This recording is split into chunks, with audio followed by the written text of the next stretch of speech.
Hi friends, Maggi egg noodles అనేది ఏ విధంగా తయారు చేసుకోవాలో ఈ వీడియోలో తెలుసుకుందాం. ముందుగా కడాయి వేడెక్కాక 2 టీ స్పూన్ల ఆయిల్ అయితే పోసేసుకుందాం. చిన్న కట్ చేసి పెట్టుకున్న ఆనియన్ ముక్కలు, అలాగే క్యాప్సికమ్ చిన్న ముక్కలు కూడా వేసేసుకొని ఒక 3 మినిట్స్ ఫ్రై చేసుకుందాం. ఆ తర్వాత ఒక 3 ఎగ్స్ పగలగొట్టి పోసేసుకొని కొంచెం ఒక 2 మినిట్స్ తర్వాత చిన్న చిన్న ముక్కలు కట్ చేసుకోవాలి. ఈ విధంగా చిన్న చిన్న ముక్కలు కట్ చేసుకొని మొత్తం ఒకసారి క్యాప్సికమ్ ముక్కలు అలాగే ఆనియన్స్ ముక్కలు కూడా ఒకసారి మనం ఫ్రై చేసేసుకుందాం.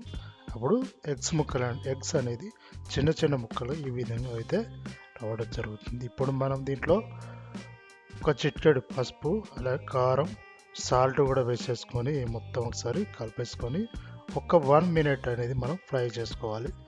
ఫ్రై చేసుకున్న తర్వాత ఒక 400 ml వాటర్ అయితే పోసేసుకుందాం. 400 ml పోసేసుకున్న తర్వాత మ్యాగీ అయితే మనం ప్యాకెట్లో ఉన్న మ్యాగీ మొత్తం వేసేసుకొని ఒక 2 ప్యాకెట్స్ అందులో ఉన్న మసాలా కూడా వేసేసుకొని మనం ఒక్కసారి 3 మినిట్స్ మీడియం ఫ్లేమ్లో ఉడికిస్తే ఈ విధంగా వస్తుంది. వాటర్ అనేది ఎక్కువ లేకుండా నార్మల్గా ఈ విధంగా ఉండేటట్టు చూసుకుంటే ఎగ్ మ్యాగీ నూడిల్స్ అయితే మనకు రెడీ అయిపోయింది. ఓకే ఫ్రెండ్స్, ఈ వీడియో మీకు నచ్చితే లైక్ చేయండి, షేర్ చేయండి, సబ్స్క్రైబ్ చేయండి. Thank you friends.